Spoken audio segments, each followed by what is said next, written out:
Hello and welcome back to another episode of the Neurodivergent Connection, formerly known as Inside the Asperger Studios.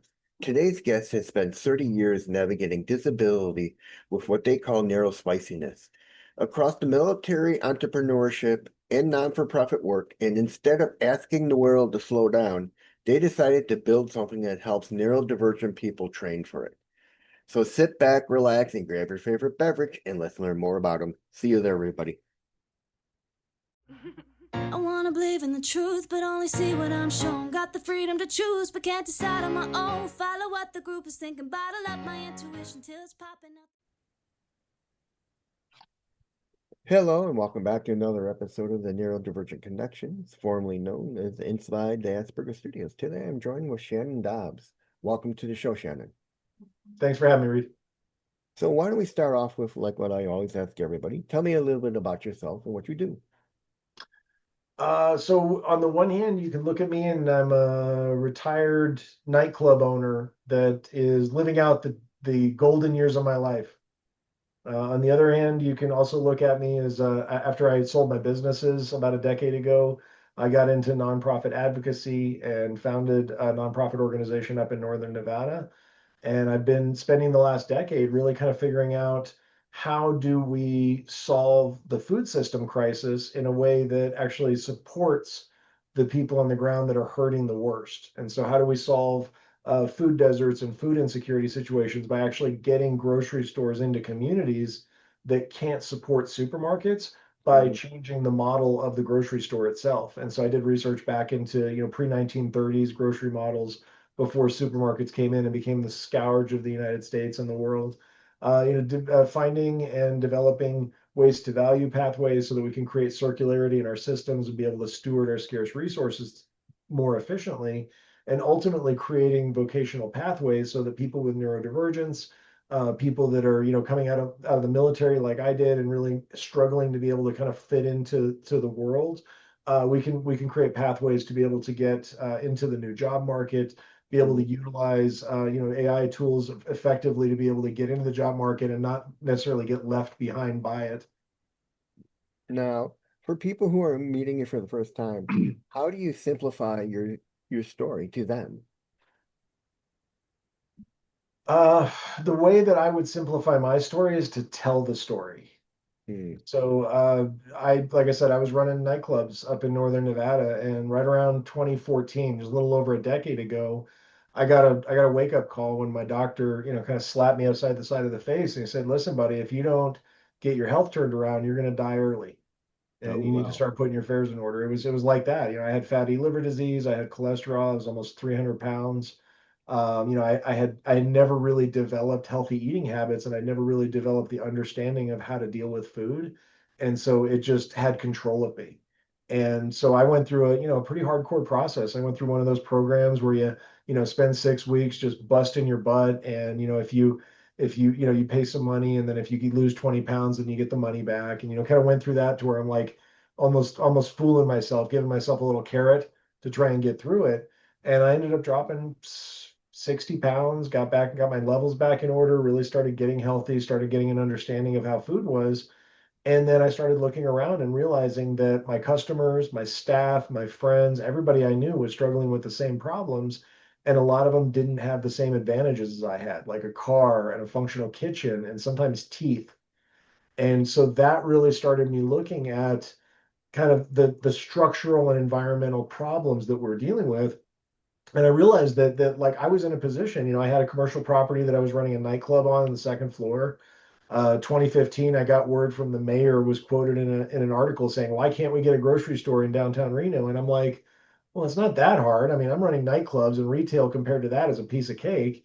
And so I came up with this crazy scheme that I was like, well, I'm not using the ground floor of this building that I'm running my club in. Why don't I donate it to the city, and we can kind of figure this out together.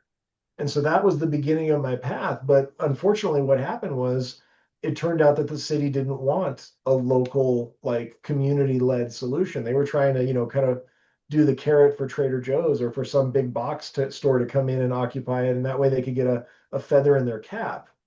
And that's not what we were trying to do. So by that time, I had hundreds of volunteers that we'd gathered together, and we decided to create our own little grocery store in another property, created an agreement, actually got over $100,000 worth of fixtures and refrigeration equipment donated to us by a commercial property that was emptying out in the downtown area. We convinced the job leads to actually donate all the stuff to us.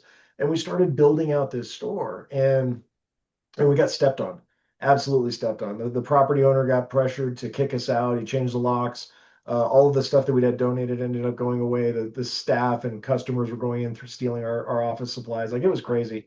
But we went through this process, and that convinced me that actually, instead of me saying, well, I guess it didn't work, shrug your shoulders and walk away, that convinced me that there was a real challenge here. There was a real issue here with these nonprofits and these community groups and these lobbyists that were stepping up and saying, no, we don't want to change the status quo. We don't want to upset the apple cart, and we're not going to allow you to do it either. And so that's really kind of sent me on a journey for the last decade to figure out, okay, so how can we do this? And where can we do this? Where's the fertile ground? Where are the people that are actually looking to solve these problems? And that has led me, to a bunch of different little pockets of humanity around the world. And one of those is my neurodivergent tribe. And so I'm really, like, as I've gone through over this past decade, I've really had this visual in mind of some of the people that I've worked with and lived with and loved over the years, and the struggles that we've all had in our lives. And so I've been able to kind of formulate a solution and a strategy and a way forward that empowers us all to be able to actually change our environment, and not just change our environment, but change the environment in a way that all of us benefit. Now, what part of your story do people usually skip past but feels most important to you? I mean, the struggle, the challenges are something that people feel uncomfortable with. We get a lot of cognitive dissonance because a lot of people just assume that the organizations that we look to for support are doing everything that they can to solve these challenges. And the reality that I keep running into is that organizations tend to organize to their own self-sufficiency, and anything that might make them obsolete over time, like solving the root causes of hunger, as an example, that's fiercely opposed by any organization that depends on that problem persisting. And so I think that's a key component that people need to understand. And if we do, as as the American society in the world, if we do start to understand that these dynamics exist, then climate scientists that are working on challenges and then scratching their head saying, why isn't more being done, can have a better understanding of the disconnect on the ground and why these things aren't happening. And that applies across so many different ways. So yeah, that's probably the thing that's really being missed. That's important. Now, when did you first realize your neurodivergence was shaping the way you move through the world? Well, I think from a very early period, I was, knew that I was different in some way. That I didn't understand the way the world was working. It took me a long time to really kind of get my bearings in life.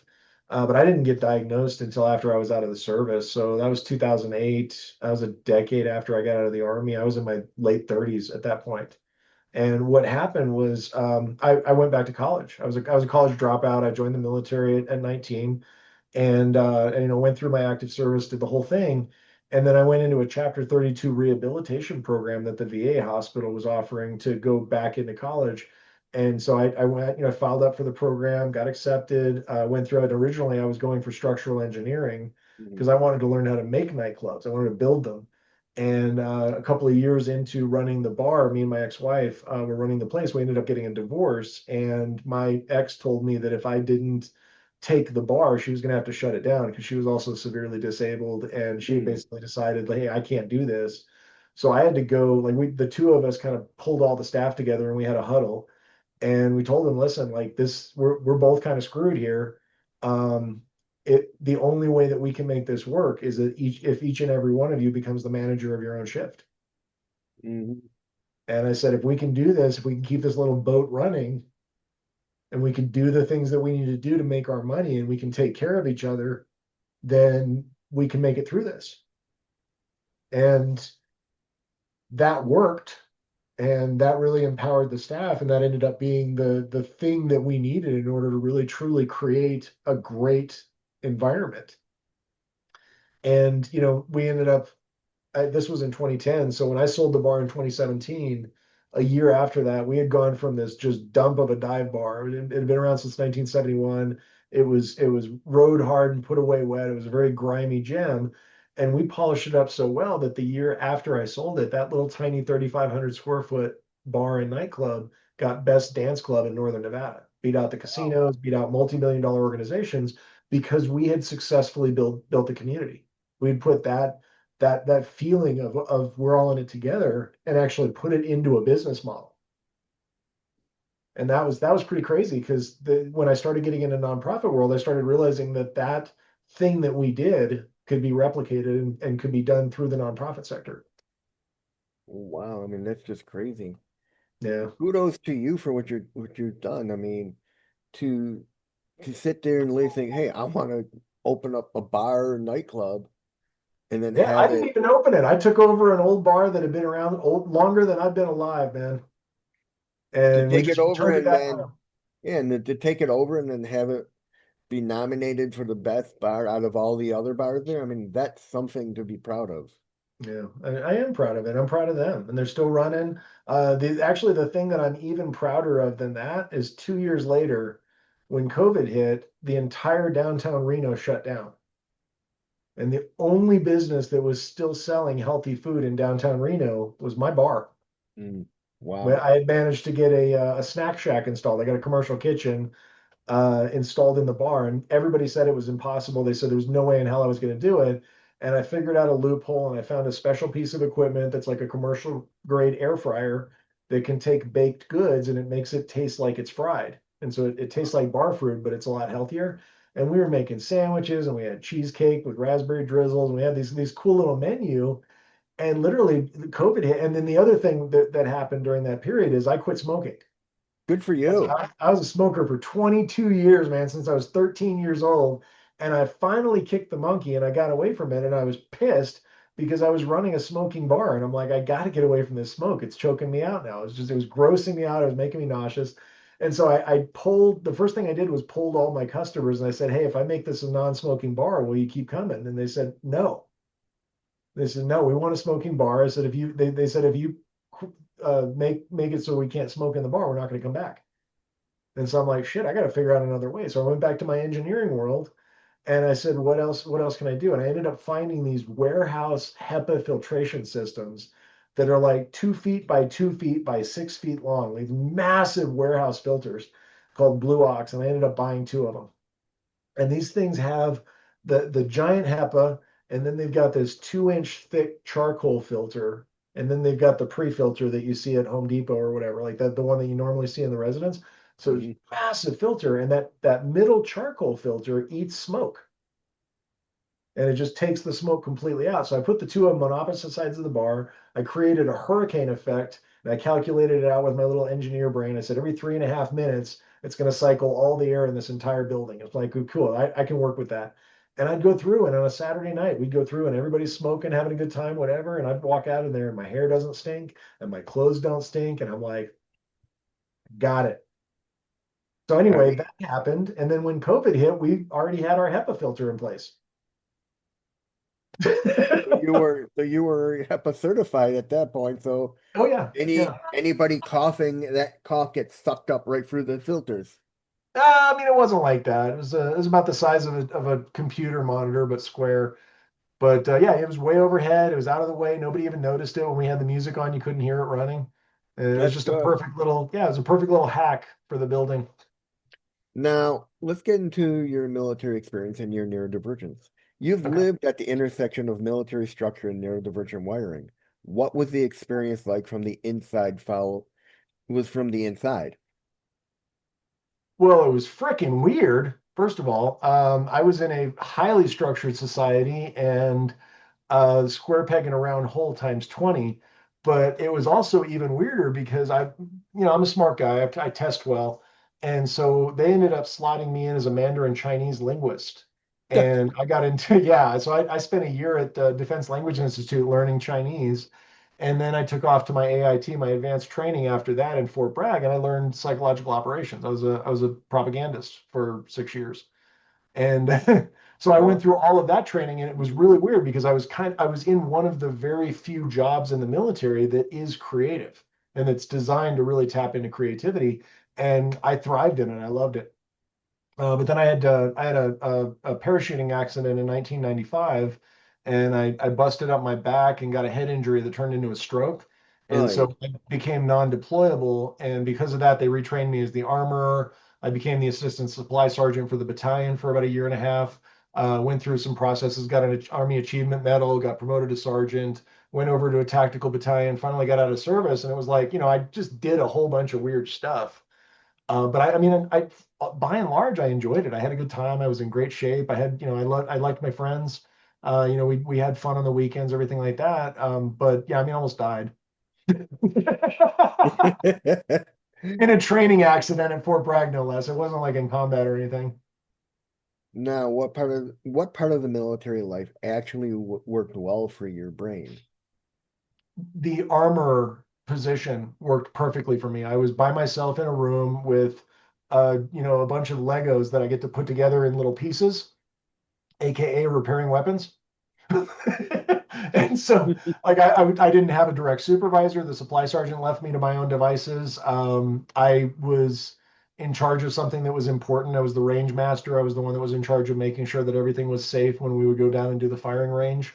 I got hazmat certified, and I learned how to, I could bring explosives around Fort Bragg and stuff like that. And it was just, it was a position of responsibility, and I rose to that challenge. And I think that's something that we can bring to the table as really a lesson learned, is that a lot of times people with neurodivergence struggle to get into stuff because they don't see the point. They don't see the responsibility. They don't see the reason why this makes sense in the bigger picture. And so being able to provide that purpose, and that kind of leads into the advocacy too. Is like that purpose and that I can't think of a better word than purpose, but really that kind of shining North Star, the reason to keep moving forward, is so incredibly important. It's important for neurodivergent people, Yeah. and it's important for veterans, and it's important for, grandmothers that retire. And it's so important, and it's something that our society doesn't value nearly enough. Mhm. And then when did it become exhausting or harmful? The military? Yeah. I mean, I just was so physically jacked up I couldn't do it anymore. I mean, I actually went back in. So here's a weird story. I got out of my service, did my 6 years active, did my inactive ready reserve, did the full year contract, got out, got my honorable discharge. I was done. Then 9/11 hit, and in 2003, my dumbass went back in the army. Already jacked up, already got the stroke, already got the disability status, everything like that. And I went back in the army because, it was kind of the safe place for me at that point. I mean, not quite Munchausen syndrome, but like, you kind of got a situation where it's familiar, it's almost like a trauma bond type situation at that point. And like I was on my back as far as a job. I didn't know what my next step was. I was stuck in Las Vegas, and I was like, I don't have a path forward. And that ended up being, kind of my escape valve, which is unfortunate. Unfortunately, I've been able to shake myself of that reaction since then. Now you said you didn't get diagnosed until after the military. Yeah, 2008. Did did that diagnosis kind of explain a lot of what was going on with your life in the past? And did that kind of bring a light bulb up in your head like, oh wow, that explains so much of what's happened with me? To an extent, but my head injury has either caused or exacerbated a lot of my ADHD symptoms. Because I mean, I had a 3.87 GPA in high school. I had no problem with school. I had no problem with interactions. I've always been social. It really, it's kind of hard because the common wisdom of the DXM, if you look at it, is like you're born with it. It is who you are. Hmm. But we don't know that much about the brain. I've had a stroke. My head has literally had to rewire itself around damage. And so I don't really know whether I was ADHD before the army or not. And nobody's really been able to give me an answer. And frankly, the VA is not particularly interested in learning. Like they don't care. So it's just been kind of an open question all this time. But like I do remember when I went back to school, I was struggling, and I was struggling to pay attention. I was struggling to remember things. I was struggling to figure out like just steps in a process. not just for school, but like in the kitchen cooking. I still to this day struggle to cook. I'll walk away from something with the thing on. I'll forget steps. I mean, it's bad. It's really bad. And I to the know point where I do consider myself food insecure because of the preparation process and just the difficulty of getting through a meal. I feel you on that so bad. Yeah. There have been times where I'll be making something, my mom will come up and she'll be like, "You have nothing prepped. Your stuff isn't sorted.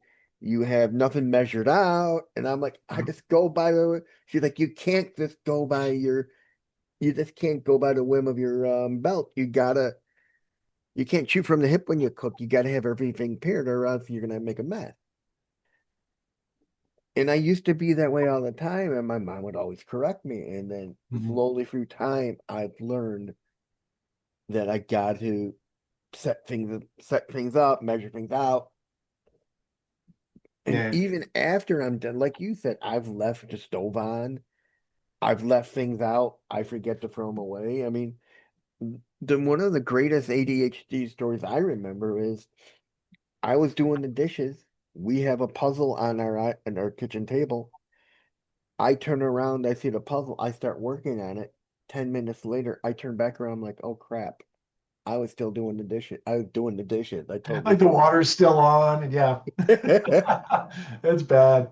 Yeah. Oh, Yeah. so I actually have a tip for anybody that's listening. Here's a tip. When I was running my nonprofit organization up in Northern Nevada, for 3 consecutive years, we were running a SNAP education training program. And the first year we just did, some flyers up on the window and it was just educational messaging. But starting in the second year, we started actually teaching classes. And what Mm, I did was I found out that one of the biggest challenges for people that are struggling with food security is not having a functional kitchen. And so you get people in motels and dorm rooms and kind of random basement rooms that don't really have any facilities. And a lot of people, especially people that are struggling to work or struggling to try and find a place to stay, end up slotting into these little kind of oddball spots. The problem with not having a functional kitchen is that, if you buy food, the food's going to go bad. If you buy food, you bring it home, like what are you going to do with it? Maybe you got one like a plug-in plate or something like that, but that's dangerous. Could start a fire, could create a hazard, everything like that. So what I found out is the number one thing that we can do to get around this challenge and also to be able to be easier in the kitchen, like because you got the big equipment and all the buttons and everything gets a little weird, and it's kind of hard to get through the process of what do I do first. mhm. Instant pots are amazing for that. I don't know if you have one. You got an instant pot? No. Oh man, you got to try this. It's only $60. I have a It crock pot. here's what it does. It's a pressure cooker that's got safety mechanisms that it'll automatically turn off. It's not going to explode. It's going to cook your meal in one pot, and it's literally you just add water to dry goods and meat and vegetables and anything you throw in there, and you close the lid and you hit play and you walk away, and then you come back a half hour later or 2 hours later. It doesn't matter. You got a hot meal. Well, it's kind of like we have what's called a bistro. It's Mhm. I think a 9-in-1. It does everything: oven, toast, warm, Oh yeah. um, all the things, deep fry. Well, You I can got one of those too, but and you here's can the walk. thing. You put it on, walk away from it. It'll turn off when it's done. Yeah, yeah, and that's kind of the thing is that if you don't have a kitchen, you can plug something into the wall and you can cook whatever it is you need. Now, the oven function is a little bit harder because it uses more energy. It's still got a safety factor, everything like that. The cool thing about the Instant Pot is it only takes 8 watts to start. So you could actually run two of them on a single circuit if you needed to. And you can use all dry goods. So it's the only thing I know of that without a stovetop, you can cook beans dry. You can cook rice dry. You can, break down an entire chicken. Like it's got a very specific cooking style. It's called wet cooking method. And this is incredibly powerful. And it's the thing that's gone under the radar. So Instant Pots got invented 15, 16 years ago in 2010. And it has gone so far under the radar. Everybody thinks it's just a cooking gadget. This is literally the skeleton key to food security. All right. Now let's dive deep into Okay. disability. You've spent 30 years navigating disability. How has your relationship with your own body and brain changed over time? I've become more accepting. I had to go through a couple of, actually several layers of ego death over the years where I kept shedding my identity and what I was connected to and like, this is who I am. I Mhm. had to go from soldier to, hey, I'm disabled now. I'm not that person anymore. And then I had to go to, I'm not this person anymore. And then I became a business owner. I was really excited about that. And then I hit the wall and realized, listen, I can't do this anymore either. And so I keep running into these situations over and over again where I really kind of have to shed that grip on my own ego and my own identity and really kind of just accept what is. And so, I mean, you could take it from a Buddhist philosophy or you can take it whatever direction you want. But I think that's the biggest kind of path that I've had to follow over the years is really, kind of that journey of acceptance, that journey of understanding that, it is what it is. Now, was there a point where you just were just surviving rather than living? Oh yeah. Yeah. Matter of fact, my first year out of the army, I hit there like a sack of wet cat. It was horrible. I didn't, I had never been in a kitchen before. I didn't, like I said, I didn't know how to cook. I found out the hard way that my job in the military had no civilian um, counterpart. So there's Mhm. no, there, you can't go and get like a job as a psyops guy. And the only place I can do that is I don't know, contracting overseas, and a college dropout can't get into those jobs. So I just literally had to just scrap all of that crap that I'd done and figure out, okay, what do I do now? I mean, I spent years, I was driving taxis for years. I did tech support for a while. I even sold vacuum cleaners door to door. I mean, it was a mess. I got so stressed out, I started smoking again after I quit once. It was bad. Now, what shifted you towards advocacy? Um, it was a multi-step process. Self-advocacy didn't happen until later, but what shifted for me, I was living in Vegas and I read this book by a guy named Robert Kiyosaki called Rich Dad Poor Dad.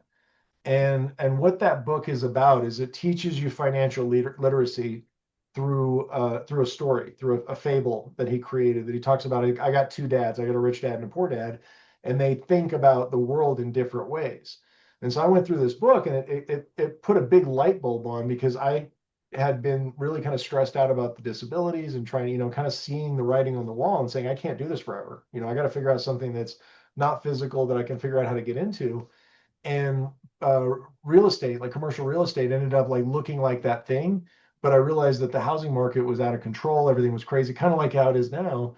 And I was like, that there's no entry point for somebody without a lot of money into this. And so I started looking into businesses instead. And I randomly came across this ad on LoopNet one day for a bar for sale up in northern Nevada that was under $100,000. And I'm looking at it, and I'm like, this can't be right. And so I called my girlfriend at the time and we started looking at it. And we made a couple of calls and we're like, this is real. And so we kind of had our conversations. And we decided, like, I think this is it. This is that thing that we're looking for. And literally, like, as we were closing on the bar, I was having a conversation with the landlord. We're going to buy your building. Like, that's why we're doing it. And he said, okay. So we put it in the contract that we have first right of refusal and we have an option to buy the building. I'm like, cool.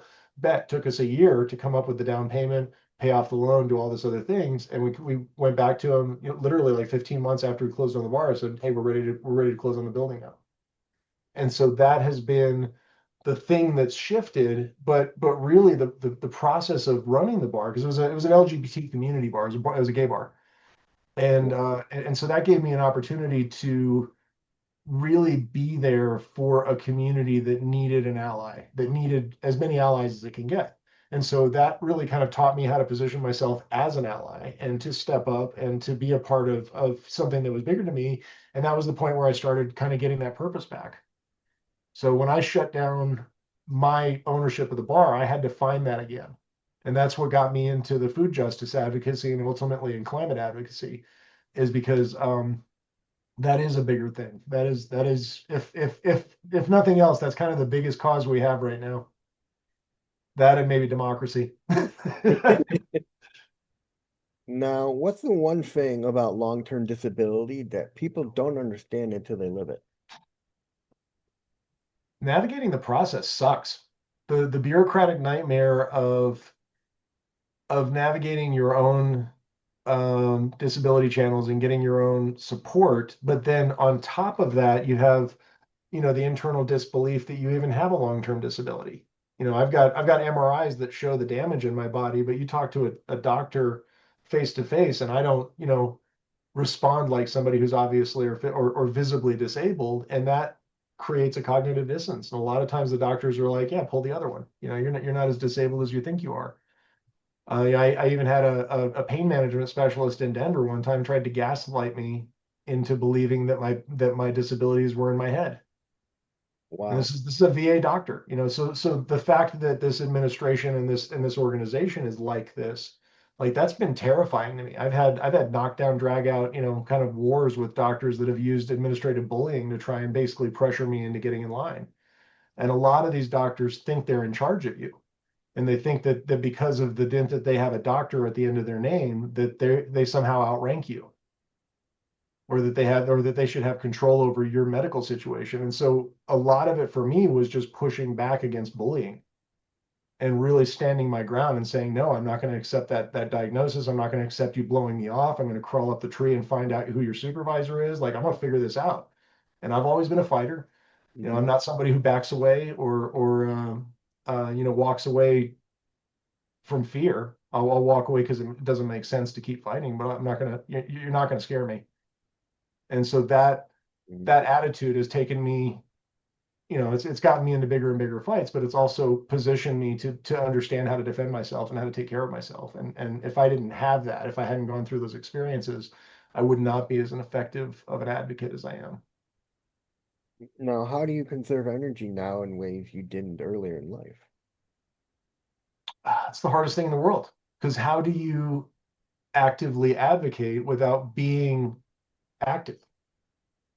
It's almost the impossible thing. And what I've been doing, especially the last couple of years, especially since AI has come down and it's really made it easier for me to put my thoughts on paper. It's made it easier for me to support people without necessarily getting out of my chair, or spending a lot of time in front of the computer for that matter. And really, it's been shifting away from I'm doing something to how can I support you?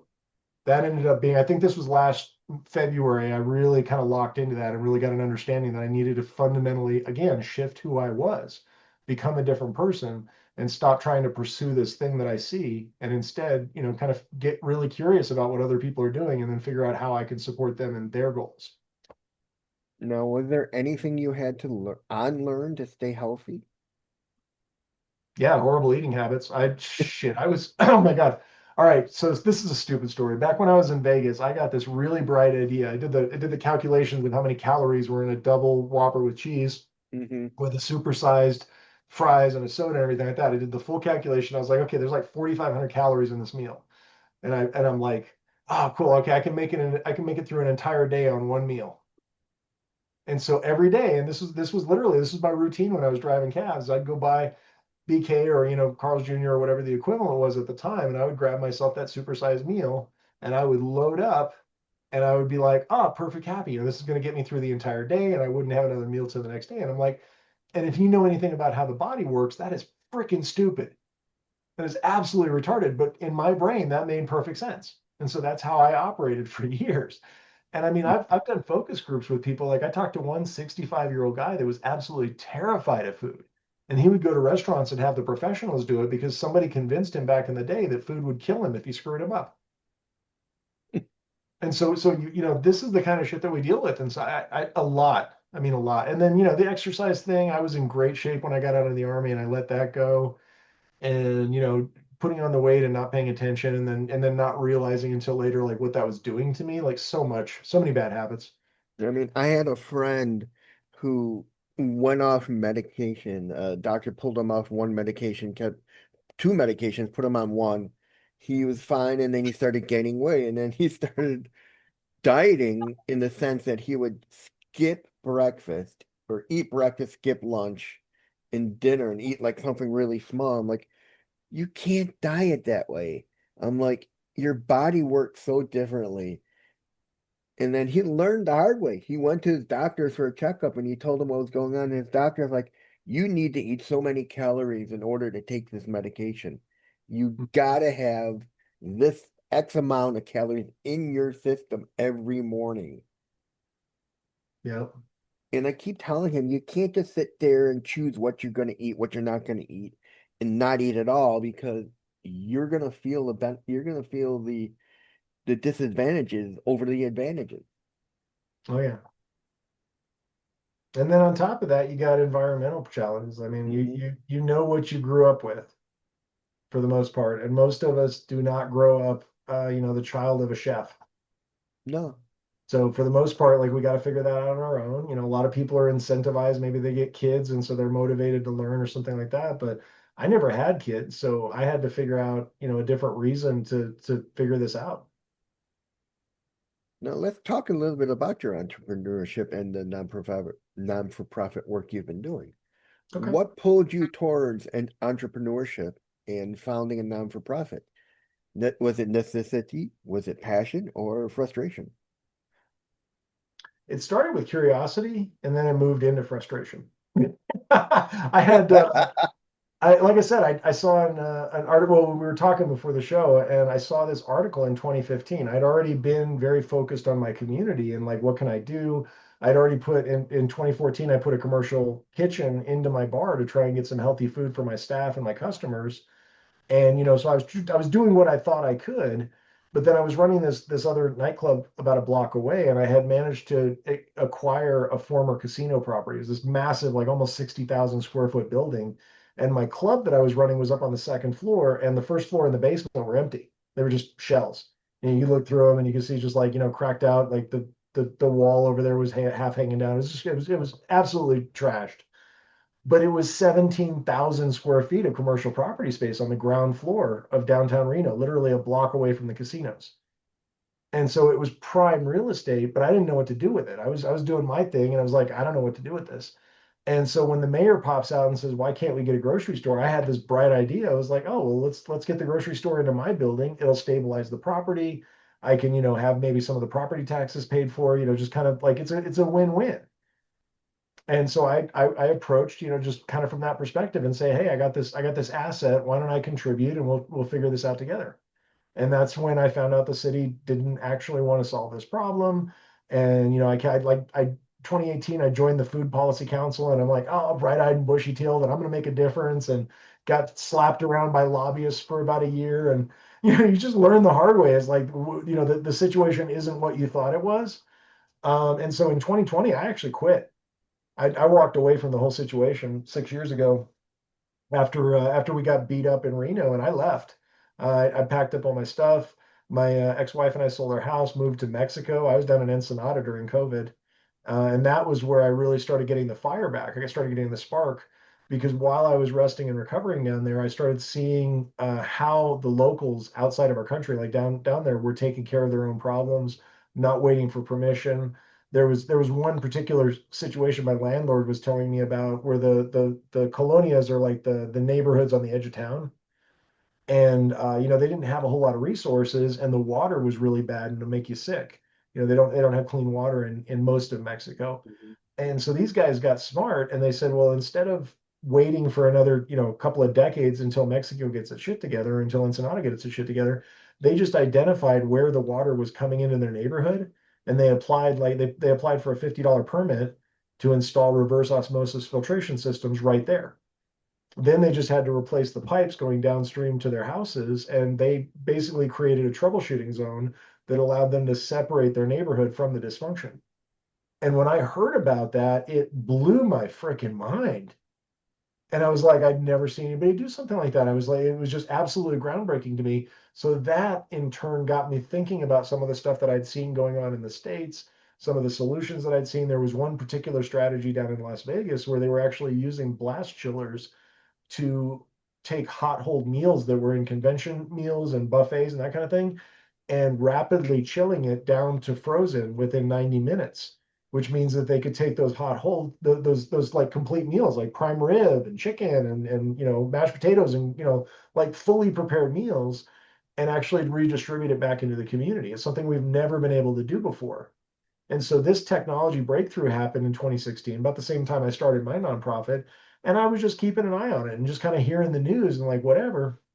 But then when I was down in Mexico, I realized how many resorts there were. And I realized how many cruise ships were coming through. And I realized that, like, okay, so, outside of Las Vegas, where else could this be helpful? And then I started talking to farmers and I started talking to food rescue groups out in the rural community. I realized, oh shit, this could actually help them to be able to get more of their rescue food back into the community. Because if you're not trucking it back, warm, if you've got a refrigerated truck and if you've got a blast chiller that can freeze the food, now it just stops the decay process. It stops the process of the food not becoming food anymore. And so that's where I started really seeing that, like, we're not thinking big enough in the food system. So I started designing kind of bigger and bigger and bigger and I went from that tiny little grocery store model that I developed in 2017 going into 2018. And then I started adding these pieces and I started seeing how they come together. And as we do as neurodivergence, I started connecting dots. And the next thing you know, I've got a bioregional system that can actually create a full circularity flow between cities and the country. That's amazing. I'm still tripping about it and I'm living it. Now, what's the one? Well, hang on. Hang on. How does hang on. Was there a moment you thought, if I don't build this, no one will? Every single day. Literally every single day. Like it's really hard. First of all, it's really hard to get people's head away from the idea that supermarkets aren't the only model. It's not the only way to get food to you. You can slap shelves into literally any room, put a point of sale system up in the front of it, and you have a grocery store. Ta-da! But that concept, it's been 3 generations since we invented supermarkets in 1930, as literally as a Cold War propaganda campaign that the USDA came up with to basically showcase our agricultural might on television against the Russian menace. And this is way back in the day. This is pre-World War II history. And so none of us alive remember any of this happened. And so there's a context that's been lost in our culture, and we really don't understand why we're getting fat, sick, and stupid. But that's what's happening. So these supermarkets got bigger and bigger and bigger. They got so efficient they were able to start knocking the mom and pop shops out all across the country. And then once that happened, they started retreating to the arterial off ramps of freeways as basically aiming for vehicular traffic and avoiding any of the poor communities because they were hemorrhaging cash. They couldn't survive. The business model itself cannot survive in a low income urban or rural community.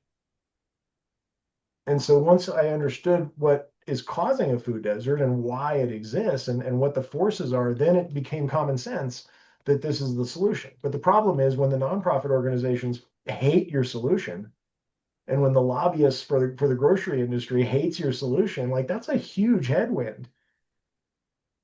And so, years ago, I pivoted away from the grocery. I was like, I can't even talk about this in public for the most part. I have to, and so then I started talking about the food rescue. I started talking about waste reduction. It's something that more people care about and more people can at least get their heads around. Yeah, I know what food waste is. And so to this day, every single day, I'm saying that it's like, if I don't build this, who's gonna?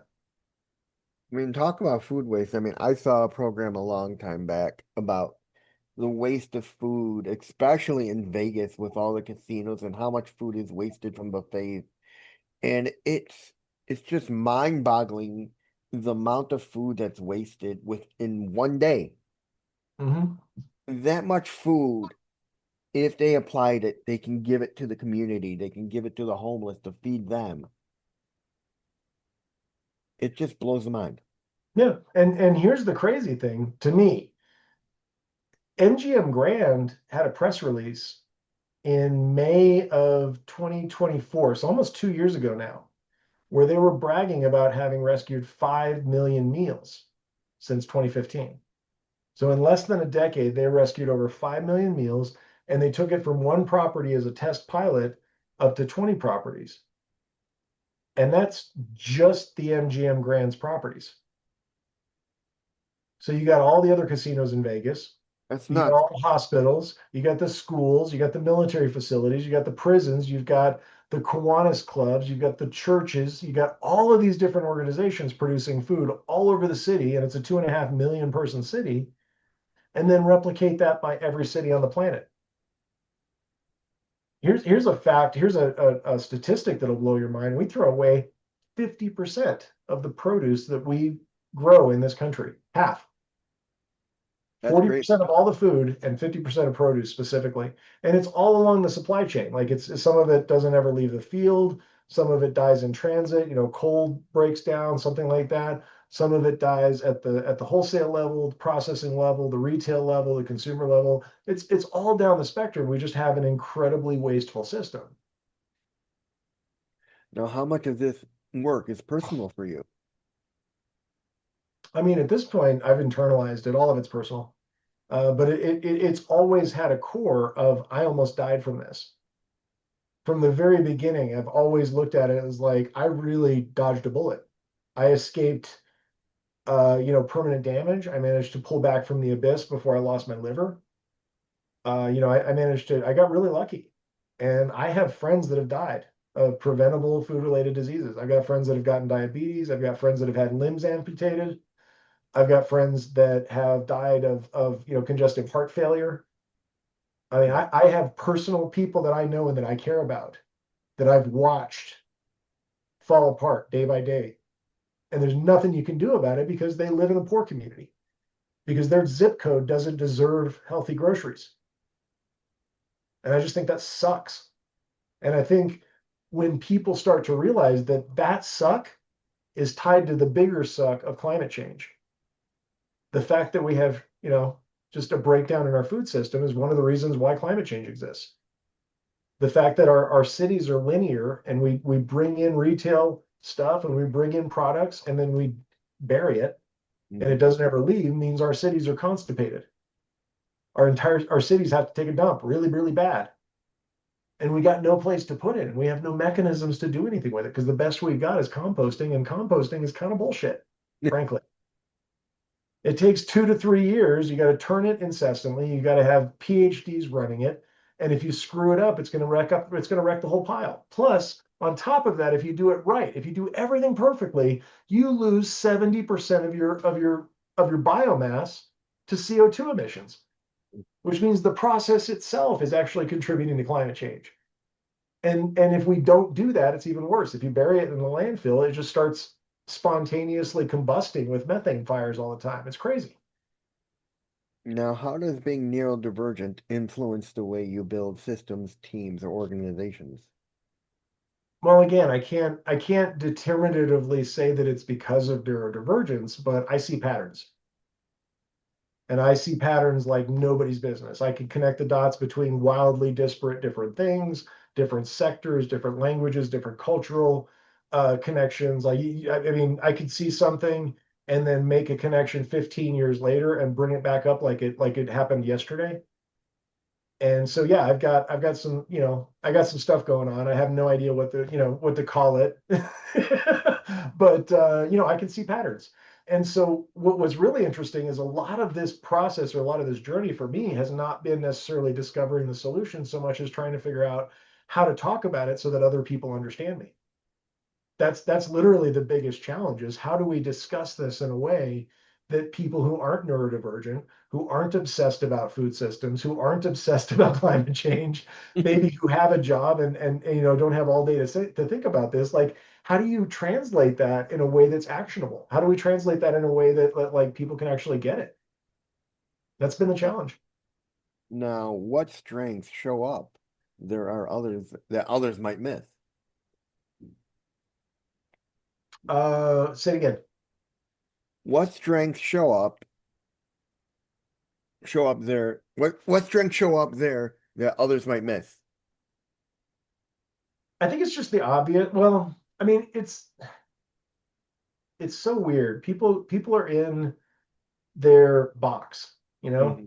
and we grow up in our boxes and we define ourselves and we get used to, like, I'm an accountant, I'm a dad, I'm a whatever it is that I am. And that becomes your lane, and it becomes the thing that you do, and it's the thing that you're responsible for, and you don't step outside of that lane.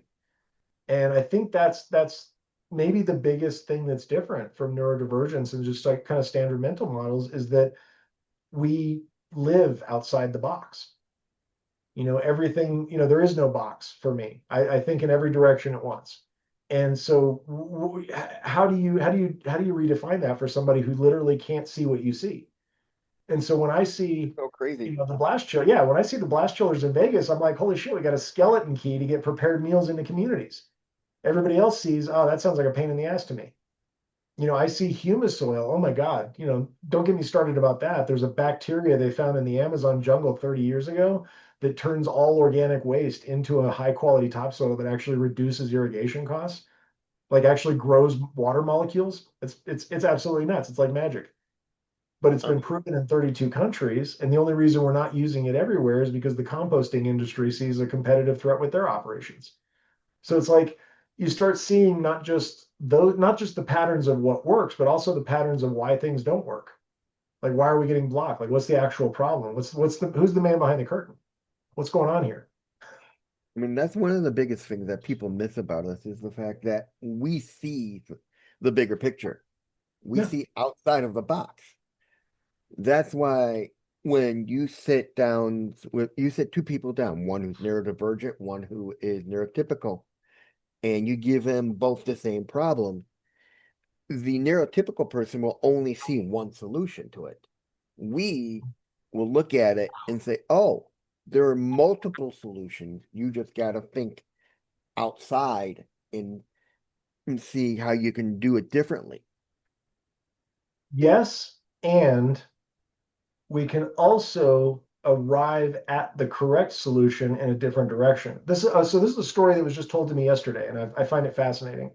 When I think it was Hammurabi, it was an ancient tale about they were like Genghis Khan and everything like that, and there was this one place where the only place you could approach was from the sea, and so they had the sea all fortified, and it was all like guarded, and there was no way you're coming at them from the sea, so they're like, bring it, right? And this dude figured out a way to get around all of this. He found a different path up over the Alps, and he brought elephants up in there, and he brought it basically around from a completely different direction. And because these guys literally had not they lived there, but they could not imagine that anybody could ever make it over that pass. They couldn't imagine that there was any possibility that an army could travel that way. They literally weren't looking in that direction. So Hammurabi came through and he just wrecked them, just absolutely wrecked them. And so, Mhm. again, kind of my warrior path. So that's kind of the way I think. But I see it as that is like, how do we come at this from a completely and utterly different angle that nobody expects? And that's essentially what I'm doing right now is like literally, how do we shift the entire perspective so we're coming at it over the pass with elephants? I mean, it's crazy. I mean, because it reminds me of a story. I had a friend who's neurodivergent who was in school, who the, who his teacher kept telling him that you have to learn math this way. And he was doing it a whole different way, but still coming up with the same solution. And he kept Right. saying, why do I have to follow your way of doing it when I'm doing it this way and it's still coming up with the answer? And it just came to the point where he says, no, I'm not going to sit here and fight. He dropped out of that class because he knew he was right because he was still coming up with the solution. Yeah. Well, and you're actually describing the same conversation that everybody over 40 is having now because they changed math. Yeah, the We new math. got a whole new math thing, and we're all looking at it like that's not how you math.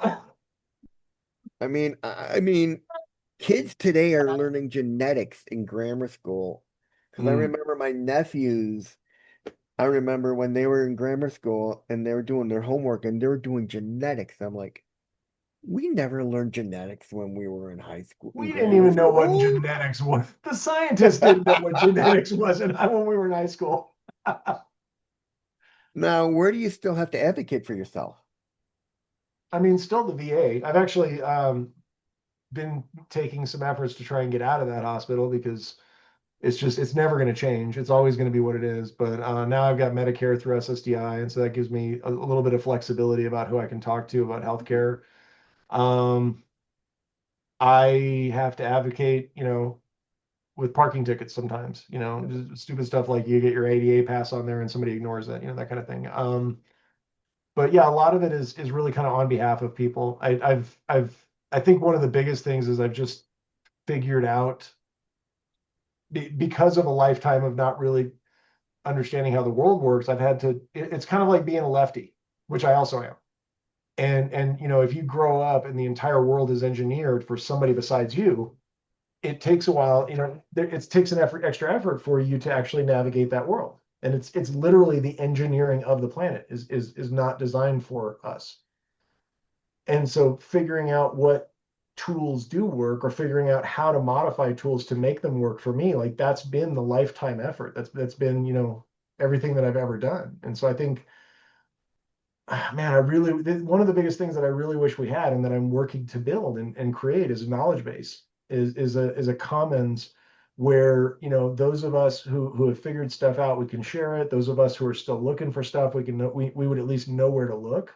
And then to develop a community where, we can kind of find our tribe and where we can get involved and have a safe place and know that it's curated and know that people are being taken care of and know that that we're living by values that we can all agree with, and so that's really the vision right there.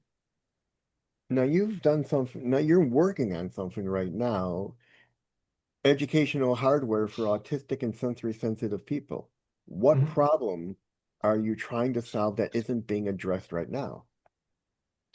Sensory overwhelm, that's the big one. So Mm. there's multiple challenges that I'm addressing at the same time, but essentially I call them tiny DJs.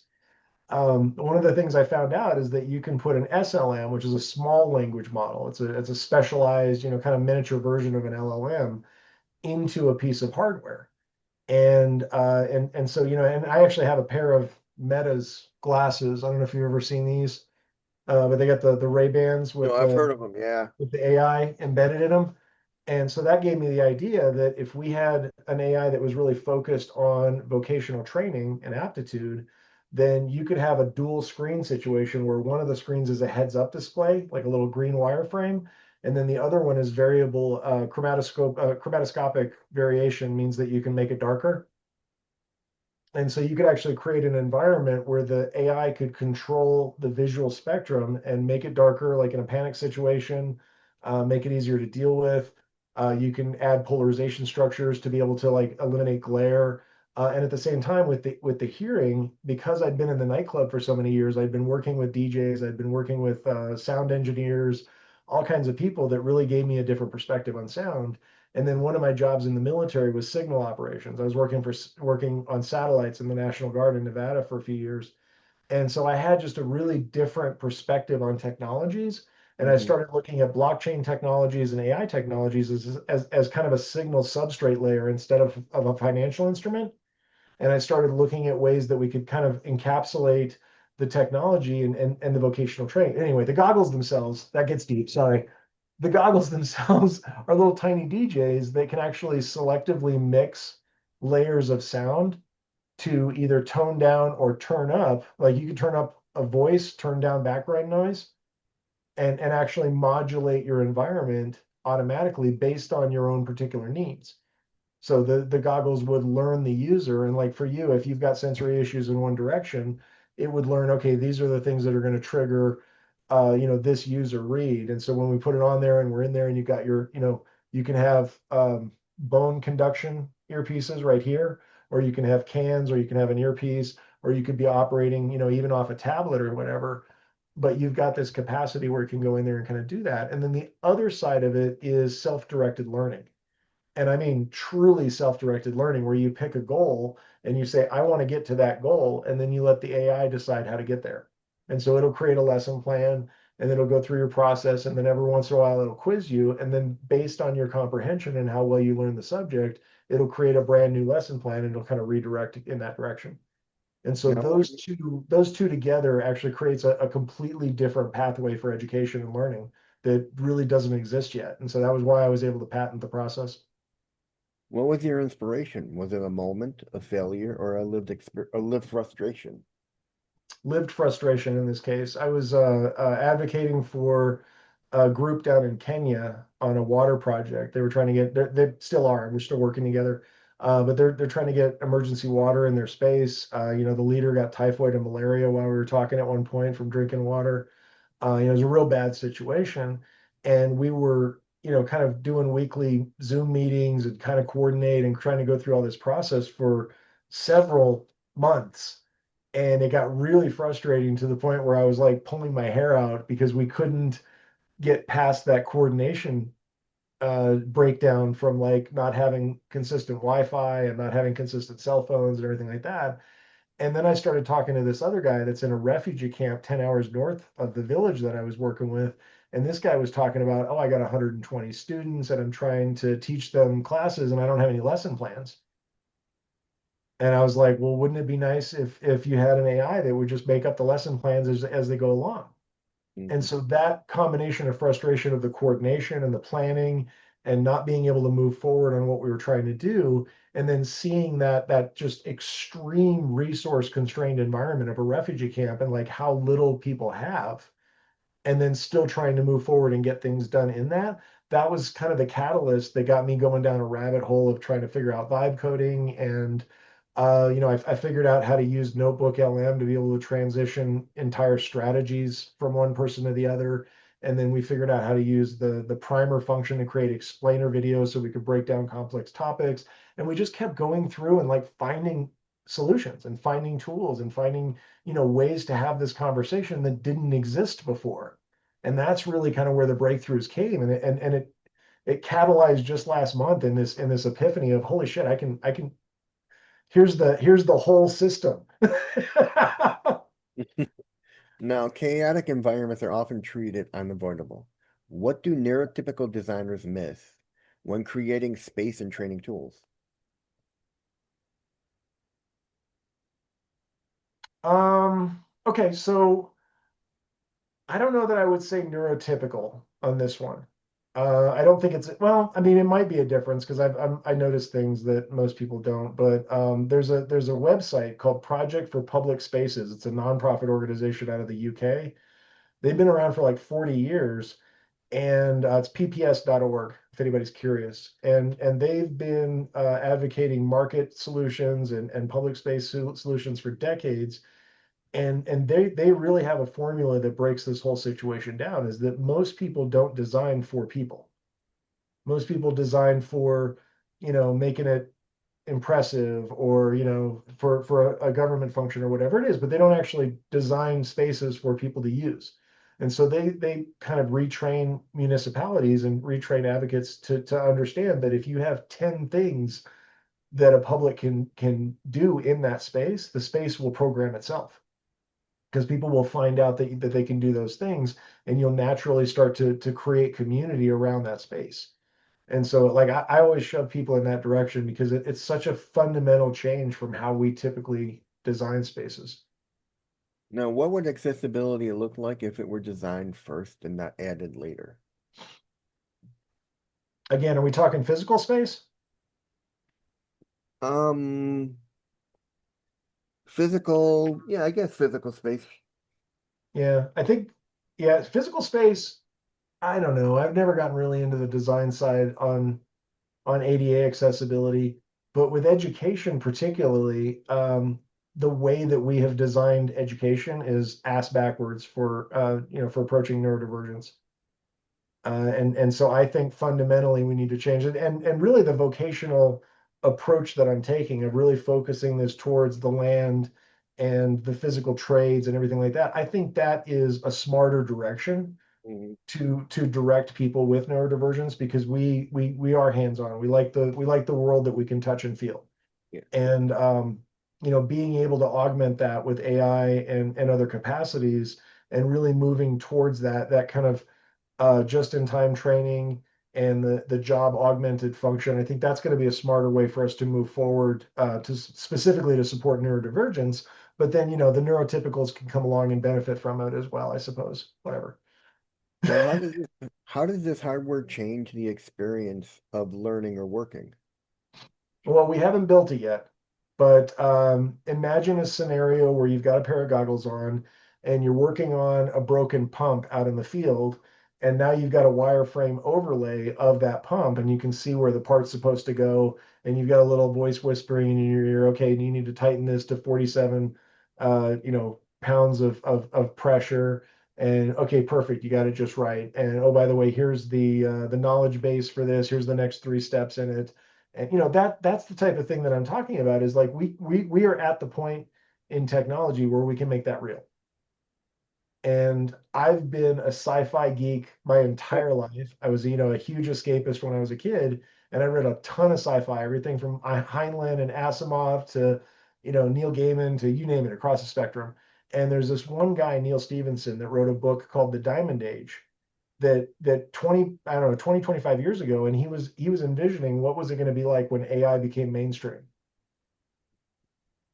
And so he wrote this book, and I I read have it. some of his books. I think I have some, I Yeah, think he wrote Snow Crash. he did, yeah. And Yeah, I Snow love Crash his was work. amazing. Yeah, that was a great book. But Yeah. A Diamond Age was really cool because there was a character in there that had a book, and the book was an AI, and it was called a Young Lady's Illustrated Primer. And this book, essentially, this kid got a hold of it and was able to essentially grow up and get all the skills that she needed in order to be able to be a functioning adult through conversations and through lesson plans that were developed throughout her entire life from this AI. And so I you think about a concept like that, and then I yeah. and then I start realizing, oh shit, we can vibe code that now. Yeah. I mean, one of the books I think he wrote was called it took place during back in the day. It was called, oh God, it's a big book. It was him and somebody else, I think. It was about um something Babbage. I must have missed that one. All right, but anyways, you frame this as a vocational training tool. Why is that distinction important? The distinction is important for this reason. I've been involved with food system and climate advocacy for about a decade, and I came to a realization and an understanding about this world, that the people that are in this world are fundamentally incapable of looking outside of their world to seeing how change can impact it in a way that makes sense to them. Like they're just too close to the problem. And so the climate change folks, the food system folks, they're very myopically focused on the land and the regenerative strategies and the processes and everything like that. By switching this over to vocational training and completely changing why we're doing this, we're also changing who we're talking to about funding. Because instead of people who are interested in land, we're now talking to people who are interested in graduates, in capacity building, in education. And so it fundamentally shifts who cares about this. And again, this is what I do, is I come in over the pass with elephants. And so that's literally what I'm doing now, is I'm going over the educational space and say, hey, I've got patented educational tools that can create a vocational pathway to reverse the brain drain and get people out of the cities and back in the country, right at the time that AI is destroying white collar jobs. And that seems to be a very powerful combination to get people's attention right now. Yeah. Now, what kind of independence does this make possible? Well, it makes possible somebody to be able to take something that they've never done before, and within a very short period of time, they can accomplish that task. And so now, instead of having to go and like the process right now, you were talking about going to college, and so you go and your bachelor's degree, get your master's degree, maybe you get your PhD, and you're doing all of these things and you're learning all of these things just in case you need them. And most of them you forget by the time you need them, so you end up having to do a refresher anyway. Mhm. So our entire educational system is just shoving you full of useless crap just on the off chance you might need it for a job 20 years from now. Yeah. And that's, if you've ever had to learn the Pythagorean theorem, everybody's like, we're never going to use this. And you're like, well, you probably never will, but it's the basis of mathematics and you have to Yeah. go through it in order to learn all this other stuff. Well, I mean, if you're a farmer, or if you're somebody who wants to learn electrician tasks or HVAC or plumbing or anything like that, that's moving physical atoms around, do you really need 6 years of training, or do you just need to know how that frickin' bolt goes in right now? Mhm. I spent a year and a half working for a computer company called Micron that doesn't exist anymore when I was living in Vegas. And I was replacing motherboards over the phone using a knowledge base that I would just tell people step by step, okay, this is what you do, this is where we go, this is the next step, this is the next step. And I'd sit there for 2 hours on the phone walking somebody through their own motherboard reinstall, their operating system reinstall, changing out RAM. Anything that needed getting done could be done over the phone because I had my knowledge base in front of me. Because I could pull from the computer and I had all the templates and all of the troubleshooting processes for every, to figure out what was broken and figure out what part needed to be replaced and everything like that. Now imagine that all of that lived in an SLM inside your goggles, and that had access to skills MD files that were in an LLM that was offsite, and that you could download that skills file in and you could have it offline out in the field. Now you don't need internet connection. That changes things. If you don't require constant on internet connection to be able to access your AI, that changes things a lot. You just brought back a lot of memories. I remember Micron computers from back in the day. Oh my God. Yeah, business to business, man. They were the OG like quarter horses, them and Dell. Matter of fact, we were in the same building. Yeah, oh Place God. called Viant I Logic. mean, Micron, Dell, Oh crap. Gateway. Hey Reed, it's hitting 3 o'clock, man. All right, hang on. You want to do part two? We can hang on. Oh no. Oh yeah. Hang on. And that is it for part one, ladies and gentlemen. That was Shannon Dobbs. I'm Reed Miles. Stay tuned for part two coming up soon. So I'm Reed Miles, and that was Shannon Dobbs. And remember, you're never alone. See you in the next one, everybody. Thank you, Shannon. See you in part two. Absolutely. Take care. Have a great day. You too.